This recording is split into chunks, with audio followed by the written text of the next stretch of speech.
En este video vamos a hablar sobre el nacionalismo revolucionario y todos sus componentes, como lo son la arquitectura, la escultura, la pintura, la danza, la música y la literatura.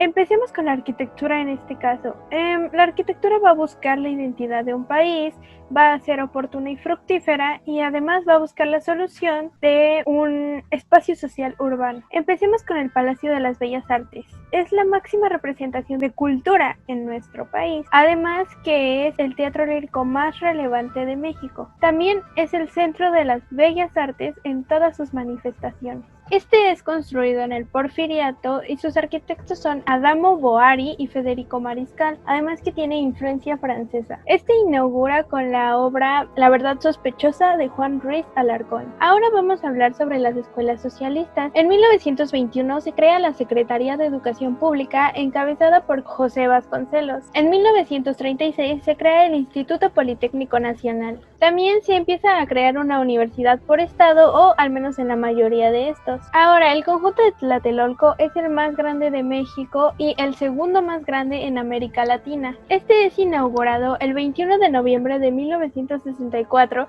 por el presidente Adolfo López Mateos, además que es construido por Mario Panini y Luis Ramos. Este cuenta con 11.916 departamentos. Ahora vamos con la Biblioteca Central de la UNAM. Esta posee los acervos bibliográficos más grandes de México. El exterior está decorado con el mural histórico de la cultura de Juan O'Gorman y Juan O'Gorman también es su arquitecto. Este es el emblema visual de la universidad, es construido en 1950, además que está como influenciado por la corriente funcionalista. Ahora, el Estadio Azteca es también conocido como el Coloso de Santa Úrsula. Su capacidad es de 105.064 espectadores, además que es el tercero más grande en el mundo. El propietario del estadio es Emilio Azcárraga Milmo. Este es diseñado por Pedro Ramírez y Manuel Mijares en 1962, además que es el que ha tenido más partidos mundialistas, que son 19 hasta el momento. El Museo de Antropología e Historia tiene los recintos museográficos más importantes de México y de América Latina. Este alberga y exhibe legados arqueológicos de los pueblos mesoamericanos.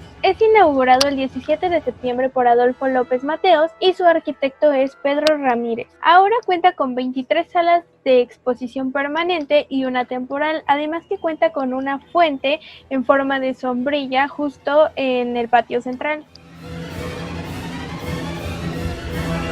Tenemos a dos representantes muy importantes de la escultura del nacionalismo revolucionario. El primero es Matthias Goeritz, pintor, escultor y arquitecto alemán que vivió en México durante la Segunda Guerra Mundial. El Museo del Eco y las torres de satélite son sus monumentos más característicos. Goeritz fue maestro de artes plásticas en la Universidad de Guadalajara en Jalisco. También diseñó relieves y esculturas de hormigón y acero en el DF y sus cercanías, además de ser consejero y director de un proyecto para el equipo de los Juegos Olímpicos en el año de 1968. Otro de los representantes es Enrique Carvajal, mejor conocido como Sebastián, nacido en Chihuahua en el año de 1947, con producciones escultóricas de pequeño, mediano formato y la escultura monumental urbana. Sebastián fue miembro del World Arts Forum Council con sede en Ginebra. Es investigador de tiempo completo en la UNAM, miembro del Consejo Consultivo del Consejo Nacional para la Cultura y las Artes y beneficiario del Sistema Nacional de Creadores del año de 1994 a 1996.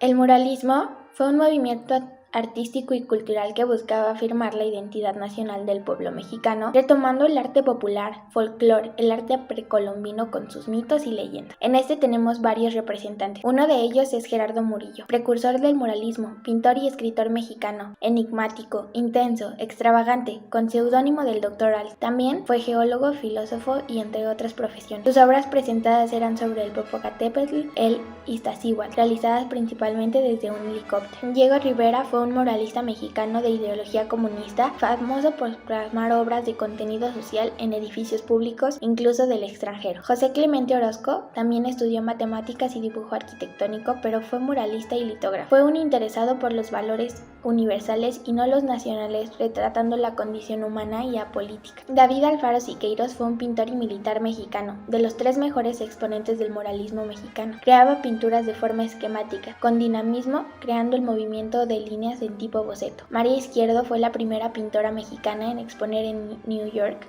con obras como retratos de seres queridos y amigos, naturaleza muerta y paisajes. Mi favorita, Frida Kahlo, una pintora y poeta mexicana, autora de aproximadamente 200 obras. Principalmente el arte popular mexicano de raíces indígenas se plasmaba en ella. Francisco Goitia, considerado su artista sui generis, sus obras estuvieron al margen de las costumbres sociales y la corriente pictórica. Fue un precursor del arte contemporáneo. José González Camarena, estudiante de la Escuela Nacional de Artes Plásticas de San Carlos, fue un pintor, escultor y muralista mexicano, que plasmaba las tradiciones antiguas mexicanas del estilo mágico y popular. Raúl Anguiano, fundador del Taller Gráfica Popular, también fue pintor, muralista y grabador mexicano, creando grabados y litografías de solidaridad con trabajadores y campesinos. Como último tenemos a Rufino Tamayo, pintor y muralista mexicano de los más importantes del siglo XX, creador de las obras sensuales que reflejaban fuerza emocional, racional, instintiva y física. De la música no hay mucha información sobre el nacionalismo revolucionario, pero algunos de estos puntos son: ahora vamos con la música. La música en su periodo mayor, la música nacionalista, tuvo una connotación ideológica, política y social. El primer compositor de esta música fue Manuel M. Ponce, y de ahí le siguieron Miguel Bernal Jiménez, Carlos Chávez y Silvestre Revuelta. Ellos formaron una generación de músicos como el Grupo de los Cuatro. De la danza tampoco hay mucha información, pero tenemos esta. La primera academia de danza surgió en 1937 y Nelly y Gloria Campobello fundaron la primera escuela de danza en México. También en 1943 fundaron el ballet, y también estuvo la llegada de Anna Sokolow a México, que es una bailarina estadounidense.